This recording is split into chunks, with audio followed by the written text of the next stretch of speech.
Welcome to AI Impact Talk with me, Thembekile Mrototo, a brand new series focusing on artificial intelligence, not just in South Africa, but the rest of the world. Today, we're focusing on the success stories of AI startups right here in the country. And we're fortunate enough to be joined by someone who is working in the space, Bertha Kgokong. That's the founder of Dati Software. Now, one of their products is a chatbot service that they've been rolling out in the recent times. And she's here to tell us about that and what else they're going to be doing as the AI space continues to grow and develop, not just yearly, it would appear, monthly in some instances. Bertha, good to have you on. Thank you so much for being with us. Thank you for having me, Thembekile. I introduced you as the founder of a startup. Let's go back a while and talk about what piqued your interest, and ultimately we'll get to the products that you've rolled out. Okay, so what piqued my interest in AI? In AI. Okay, so my startup is a software development company. So that is software. We do multiple software products for clients, anything from web applications to complex web solutions that require sort of developers to come in. So within the space, AI has always been an interest to me. In the back of my mind, I've always been sort of following what's been happening in the space. When GPT-2 came out, GPT-3 came out, I was very interested in a technology that could just generate text and generate content, generate images. I thought, this is great. There must be a product that we can build out of this, right? So I was always sort of like just following the trends until I felt like the right opportunity came where I could actually just build something on it. And how do you even start when it's a space that is, like many things, dominated by a select few of the big names globally? Yeah. Well, lucky for me, I think since my early days, I studied engineering, right? I've always been in a space that was dominated by people that didn't look like me. So from the first day of my, undergrad, I was in a room of people that didn't look anything like me. So that has never been something that stood in my way. I was sort of like baptized into that space anyway. So coming into the AI space, it's not anything. It wasn't a limitation. It wasn't anything that even stuck in my mind in any way. I just looked at what is opportunities that's out there. What can I do? And believe it or not, because it's a new industry, it actually presents more opportunities and barriers. So if you're trying to build a startup that's going into the SaaS space and you're trying to compete with CRMs, for example, where there's so many established CRM and you have to compete with people like Salesforce, it's harder because companies have been doing it for years. It's actually easier to go into an industry that is new, because even the big players, we are almost, Is everyone almost an equalizer, down. right? Exactly. Because you're all starting at the same base. Exactly. So look at OpenAI, for example. It was a startup that came out of nowhere and now it's leading, whereas Google and Meta are trying to catch up. So when it comes to a new area and a new space, actually the startups have more advantage because they don't have the corporate sort of structures keeping them back and they have more innovation. But when you say you've got more innovation, I'm curious about the scope that you have for innovation, because for those of us looking on from a distance, you hear so much at the same time that it actually starts to feel like you're all making the same thing, especially when you look at generative technology, for instance, GPT. How do you distinguish yourself? I mean, it's innovative because sometimes innovation is just simplicity. Right? So innovation is not always building something that has never been seen before, but it's building something that is more useful or doing the same thing in a more practical way for people. So when we went into the generative space where everybody could get Gen AI off the internet or off, OpenAI, we thought, but how can we bring this more to people by maybe putting it on WhatsApp? So it's also accessibility and taking something and making it look more useful to many people. That can also be innovation. And talk to me about putting it on WhatsApp, because South Africa has a very unique socioeconomic context, right? Because we're very different from the Americans, we're very different from European society socioeconomically. So if you want the reach, you need to make something that Bertha in Sandton is able to access, but also Tshepo in Kwakwa in the Free State may also be Exactly. able to use. Exactly. That is exactly the reason why we thought let's try and do this on WhatsApp, because that's where the market is. So the last I checked, I think WhatsApp has more than 2 billion people users globally. I think it's way more than that. Maybe it's approaching 3 billion now, if not more. There is people already on the platform. You don't have to try and get people to come to your platform, right? People are using it on a day-to-day basis. Messaging, nowadays it's even becoming more popular than general phone calls, right? So it was just obvious for us. And also, we thought of, WhatsApp is easy. Like even with me, who has access to a computer and I can go online. It's easier for me if I'm sitting with you now and you're having an argument to just pull up my phone and go to WhatsApp. So it's not just about, the standard of people or whether you're in Santon or whether you're in the villages. It's even more practical for even the people that have access to computers because it's easier. So if you've got access to millions of people who've got WhatsApp, Yes. are you making millions yet? Not necessarily, hey, because we hit some of those challenges because when we started going onto WhatsApp, we realized that people love the stuff, but not everybody wants to pay for it, right? So we had to think around ways to make it more accessible without having to charge for it. So we've got lots and lots of people, but to run a SaaS model, you also have to get revenue in. People don't understand, why do I have to pay for this?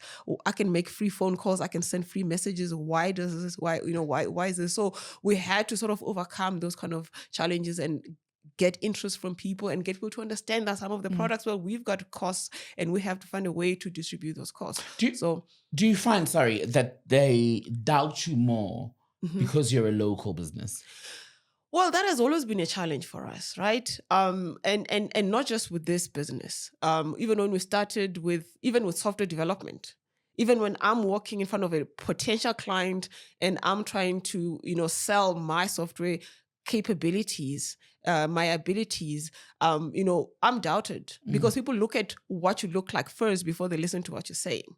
Right. So people almost like take you as a package deal, but what are you going to tell us about complex software products? So being a woman, then being Black, let's be honest, it doesn't work in your favor when it comes to this tech, sort of expertise. Everybody expects that, perhaps you don't quite know what you're talking about. Not just being a local product, even within local products, being a Black woman is also a challenge. So how do you get around it? Because it sounds like it's quite a lot of obstacles that you have to take on. Yeah. I mean, you've got an engineering qualification. You could have been doing anything else, yet here you are. I think the way I approach this is just persistence and perseverance, and just being excellent at what you do. So within the software space, yes, maybe I'll speak to a client the first time and they'll say, no, and then they'll say, no, we'll find our own guys. And then they'll take your idea and try and implement it with somebody else. And a couple of months down the line, you're still there and perhaps it goes sideways. And some of those clients actually end up coming back to you and they're like, okay, just give it a try. So if you're just persistent long enough, I find that some cases it works out, right?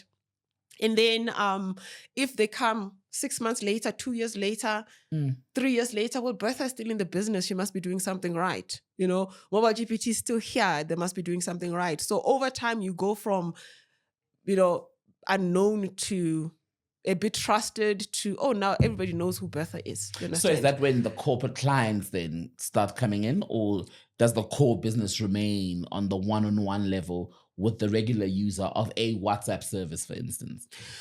It depends, really. So we've got two products. The MobileGPT one is still very much one-on-one, right? Because it's a B2C. It's clients who end up on WhatsApp and want a companion or an AI to use.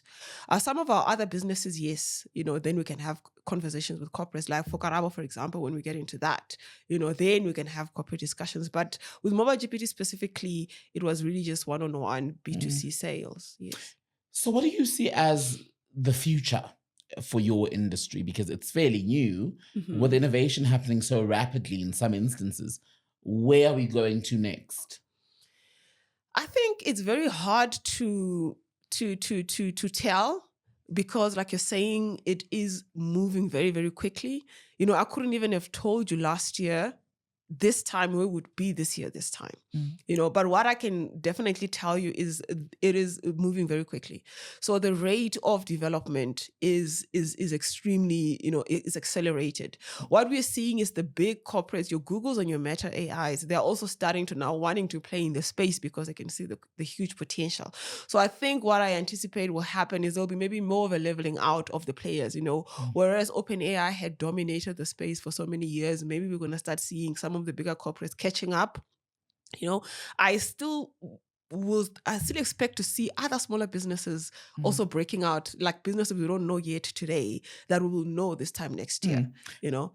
So with that, then I want to go back to that earlier question about Yes. distinguishing yourself, making sure that you're not necessarily just ahead, but different Yes. in your offering. What Yes. makes your service unique? I mean, we always innovating and we always improving, right? So when we started last year with just, the WhatsApp version of it, of this AI chatbot, we were one of the first to do it. We were the first to launch, definitely on some launch platforms. But over the year, we didn't sit and say, we've done this. Let's see how much money we can make. We went back to the drawing board very early and already started, building Karabo, because we could already see where things are going, right? Things are going to move very, very quickly. And in just a few weeks, we already had competitors and we were no longer the first. And there was nothing interesting anymore. So now what we did is we took that service that we had created and we said, okay, now we're going to allow people to be able to make their own, we're going to go and create a platform where people can make their own chatbots. And so the continuous innovation, I think, sets us apart. And what's the uptake on that when you allow people to create their own chatbot? Yes, so that is that's way more interesting for people, because now that's the next step in the chatbot service space. That if I'm a business and I want, for example, a customer service assistant, instead of having 10, 20 people sitting and answering customer service messages on an email, you can put a chatbot there that can answer them with AI, for example, right? So it's very interesting for businesses because it can save them time, specifically money, and help them be more efficient, because you have to close your offices at 5 and people must go home. But sometimes that's when I get home and I go to take a lot, right? And then there's nobody because the customer service line has been closed. What if I could just talk to an AI assistant that could assist me even at 10 o'clock at night when I decide I needed to order something else, right? On coming home from work, whenever we Yes. talk about technology Yes. and everything that's being introduced, we circle back to the implications for the people. Yes. What do we do with the workers? How much room is there for a startup like yours, for example, to create jobs? Because you need the people, right, to Yes. help make sure that everything is running as it should. And is this going to replace us? Is this going to take our jobs from us? No. And you have no idea how many times I get that question, right? Because it's a common fear, right? Yeah, it's ridiculous. Like, I think the thought of it is not ridiculous, but it's not practical. There's no way AI is going to actually replace jobs. So I'm safe. Yes. But what AI will do is that it will make people more efficient at what they already do. So think of a calculator. I use this example every time I get asked this question. When I had to do maths in my head, right? And it took me longer to answer a problem, and now I can get a calculator to help me. The calculator didn't replace mathematicians. It just meant that I could solve problems faster, quicker. So you shorten the process. I can shorten the process. You don't eliminate the humans. I'm not going to eliminate the human. So now there's a lot of AI being used in coding, for example, because this question gets asked a lot in coding. Because now, if AI can write code, why do we need developers? No. AI is like the calculator. I use it to help me write this snippet, that snippet there, and I must still put it together with my mind as a coder, right? But instead of spending 20 hours writing code, I can now do it in like maybe a quarter of the time, because I've got an assistant that helped me write a lot of the details. And lastly, I've spoken to multiple small business people, I think, over the years in other industries. And often when they start up or they talk about a desire to start up, they complain that there's not enough help, financial or otherwise, from either government or corporates who may want to partner or assist a startup. Is it different in your instance, where ultimately we're seeing a move towards technology where if you've got a cell phone, you can do a lot now? Yeah, no, I think I'd have to agree. I tend to agree with that. I think the South African tech ecosystem is not very supportive towards startups, and that's a generic thing. And it's across all sectors, I think, specifically in tech as well. Mm. And then also, it's different based on who you are. I know people that can raise funding with just an idea, and we'll have a working solution and we still can't raise funding. What do you think that's So, about? or sometimes it's just like you're saying, sorry, when we discussed earlier on, when you're sitting in front of a room and are you trusted? When you're trying to talk to people, people are like, but who are you? So sometimes it depends on who you are. Like if I come across as trustworthy, or people can believe the words that are coming out of my mouth, maybe I've got a better chance of raising funding than somebody else. So it's always based on who you are, what you can prove, what you can show, but the funding is little. So there's a small pot. I mean, if you look at the stats, less than 2% of all funding that goes out goes to Black women. 2% is 2 Rand out of every 100 Rands. That is small. That is almost negligible. That means there's absolutely no funding going on to Black women. Does that mean that there is no Black women starting businesses? That's not true. I know tons of Black women starting businesses. We can barely raise any funding because, it's like people don't trust what you're saying. What's So coming what out of your keeps you mouth. going then, Bertha? Yeah, so we bootstrapped all the way. So we bootstrapped. Tati Software didn't need funding because it was a software dev company. It's a services business. So we generate revenue for the projects that we do, right? And the revenue that we generate, we use to fund our other startups. So everything is just in-house. I mean, there's a story, if there was time, I would share it. But like I've stood in front of an investor before trying to get money. And I did it once and I never did it again, just based on the feedback that I got and sort of some of the words that came back. What were those words that put you off altogether? So it was very early days, and I was trying to develop a solution that that I was going to get funding for, and then they said to me, but are you sure that you are going to transform this entire industry? I mean, I find it very hard to believe. I mean, I know so many smart people that are just working on maybe this part of the problem or that part of the problem. And you want to come here and convince us that you got a solution for. And then I sat there and I thought, but he's not even talking about my solution. He's talking about me. He's like, I'm trying to convince them, So I realized that perhaps when you've been standing in front of investors, it's not even your product they're thinking about. It's they're betting on the jockey. You hear these words, betting on the jockey. It's you they're looking at. So you are not convincing them that you can transform an entire industry. Therefore, they know smarter people that can. But also, why should you have to the transform an industry altogether, right? Because that's such a big ask of a single individual. Because sometimes you have a key focus, not necessarily something as big as transforming a industry or an industry. So it wasn't that I'm trying to say to them I'm going to transform an industry. It was the idea that I was presenting. Right. That idea was, sort of like an idea that was interesting. I think it was blockchain times at the time, and that idea was not convincing for them because that would have been a transformative idea. But I mean, we've done a lot since that is actually transformative, and we've achieved already all of those things that we were told we could not achieve, because I think I wore it like a badge of honor and I said, you know what, I'm not wasting my time with investors anymore. I'm just going to go and do it. Right. I'm just going to go and do it. And then once I've done it, then they can discuss between themselves whether or not, what they thought initially was right or wrong. And it must be working because here you are. You're still here doing it. We're still here. That was 6 years ago. And I don't think I've stood in front of an investor since. Give us, for those of us who may feel the same way, not want to stand in front of an investor again, how do you do it? I mean, your business, yes, is different. As you were saying, it's a services business.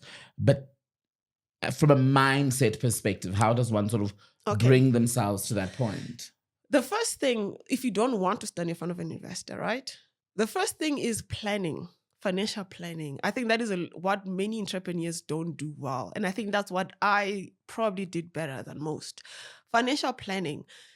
Before you go on this journey, you need to understand that things are not going to go as you planned or as you thought. So you need to have a financial backup of what if things don't go like you thought, So I had like a runway of a good 2 years that I gave myself. And I said, even if I don't make a cent in the next 2 years, I'm not going to be living on the street. right? And I'll spend these 2 years just going into this industry. You must know whatever you think, however long you think it will take you double that. Even if you think you've got contracts in place, things don't work out as you expected. So you need to have great financial planning ahead of time, right? And then focus on the revenue. I find so many entrepreneurs that focus on attending events, attending accelerator programs, But we're networking. attending all of these things. We are networking, Bertha. We're visible. But if you sit them down, but like, how many hours do you spend on sales in your business? How many hours did you spend on improving your product? They're gonna want to hire somebody else to do that. And they're spending all their time doing things that are not bringing money through the door. So where is the balance then, right? Because you're told, I mean, I'm not even in business, but when I listen to friends who are in business speak, they say, well, you have to be seen, you have to know the right people, you have to network, yet you have to spend time on developing the actual business, as you're saying. The balance is what's important. So I also do networking. I also do try and attend events. But if you find yourself from Monday to Friday, you spend 2 days out of the week just at a conference, and the other day you're attending an accelerator program, and then you only had maybe 1 day to work on your business, you're not building a business. You can attend programs, but it can't be 80% of your time. That you are collecting goodie bags. Yes, collecting goodie bags and making relationships and making connections. And that is great, right? But you also have to have a balance. What freed me when I moved from,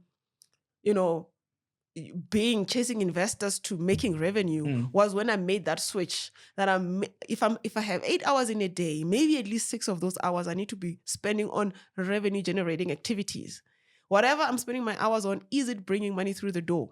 Even if it's a little bit of money, because sometimes you have to start with a little bit. Even if it's just you built one website and they just paid you 5,000 rands. Even if that's how you're starting, that 5,000 rands is more important than spending the whole day at a conference and spending 3,000 rands to attend that conference because you might make a connection. You know what I'm saying? So that switch is very important. Get revenue through the door, even if it's a little bit. Get revenue through the door. Okay.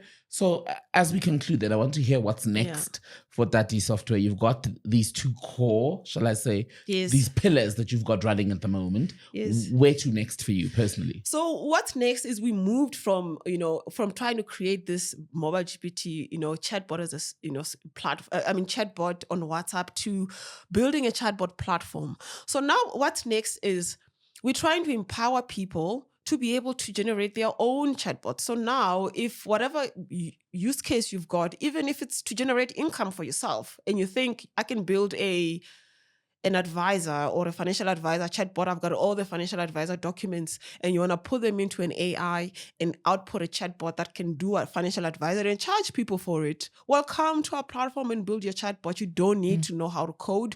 We've got all the tools that you need to get your chatbot up and going.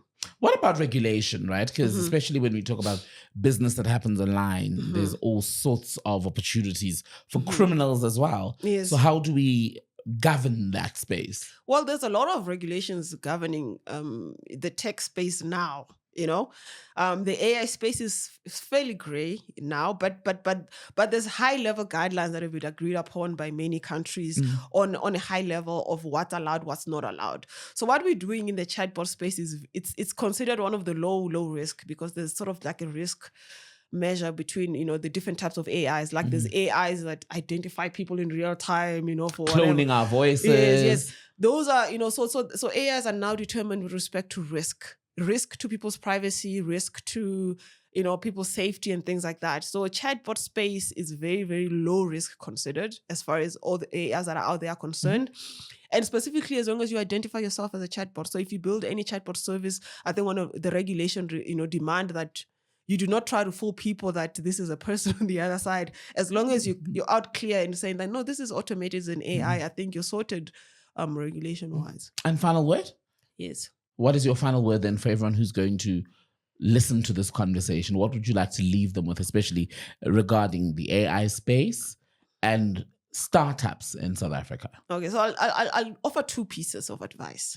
I'll offer one for startups or entrepreneurs in general. And I think with that is just never give up. Whatever your goal is, I think if you stick it out long enough, hence the financial planning and the runway, if you gave yourself 2-3 years, the longer runway you can give yourself, the more likely you succeed. It's just a matter of how long you have to stick it out for. If you stick it out long enough, there's success at the end of the road for everybody. Okay. And then on the AI side, businesses don't wait. I mean, businesses shouldn't wait too long, because the AI is here and it's happening, right? The sooner you, get yourself more efficient, the better off you will be, right? So instead of worrying about or considering what AI is going to replace, or that you're going to lose your job or things like that, rather focus on how you are going to use AI in your business to be more efficient and more effective.